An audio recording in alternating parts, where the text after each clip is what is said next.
Today our topic is electric power. We know what is power. Power is the ratio of work done and time taken.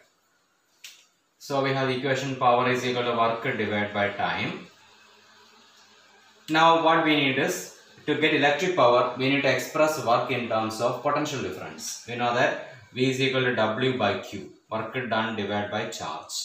So what is W from this? W is equal to V into Q.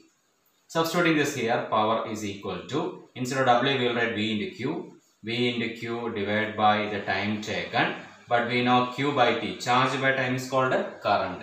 So how will you express P is equal to V into I? So this is a basic expression for electric power in terms of potential difference and current. So P is equal to V into I. Now with the help of Ohm's law, we know that Ohm's law has an equation V is equal to I into R. With the help of Ohm's law, we will express power in terms of resistance, voltage, like that. So first I will take I is equal to V by R. From this equation I is equal to V by R. Substituting here P is equal to V into, instead of I will write V by R. So V into V by R is equal to V square by R. So power has another relation, P is equal to V square by R. This is another equation for power in terms of potential difference and resistance. Now next step I will use voltage, V is equal to I into R. Substituting here P is equal to V into I. Instead of V I will use I into R. So I into R into I. What will the equation P is equal to I square R.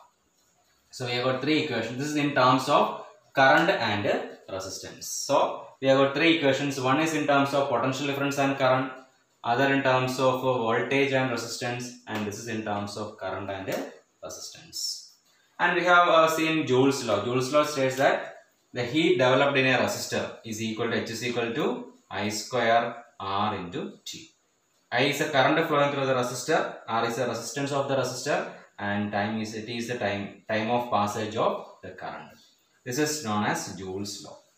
These equations you have already learned in 10th standard. So but we are supposed to know these equations. H is equal to I square RT is known as Joule's law. Now we will see the limitations of Ohm's law. So we know Ohm's law. Ohm's law states that at constant temperature, potential difference across the ends of a conductor is directly proportional to current flowing through it. So here an important term is there, that is constant temperature.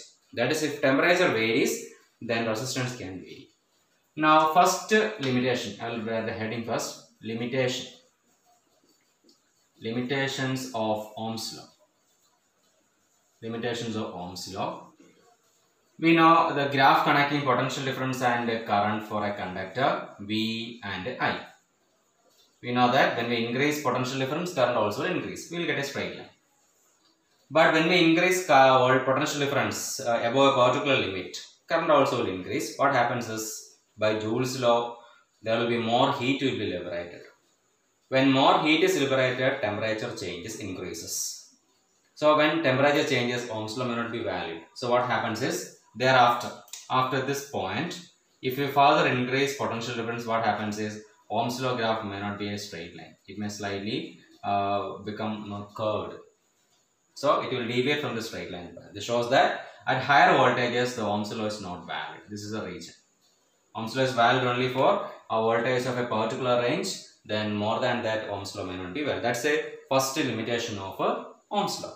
Second, we can see there are some devices like a semiconductor device like a diode or a compound semiconductor called gallium arsenide. When we plot VA graph, we will not get a straight line. For example, for diode, when we plot VA graph of a diode, it's a semiconductor device. Diode is a semiconductor device. When we plot a VA graph, we will not get a straight line. Initially, it has a low value, then it will take a shape like this. So at this region, it is not obeying Ohm's law. At some region, it may obey, but not the entire graph. We are not getting a straight line. This is the graph, VA graph for a diode. So diode is considered as a non-ohmic device. The devices which obey Ohm's law, we can classify them as ohmic devices. Diode comes under the category of non-ohmic device. Another device called gallium arsenide. It's a compound semiconductor. Gallium arsenide. For gallium arsenide, the graph will be like this. Initially, when voltage increases, current increase. Voltage and current. When voltage increases, current increases. Then it decreases. Then it suddenly again increases. We can see for this region, there's a specialty for this region.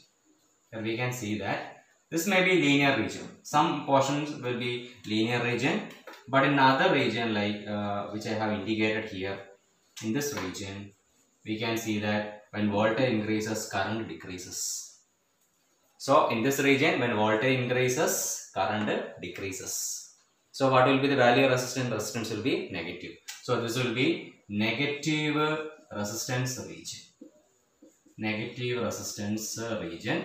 This is a VI graph of a compound semiconductor known as gallium arsenide. So this is a negative region, negative resistance region. This is very important. And this has been asked for many examinations, especially for CBSE board examinations.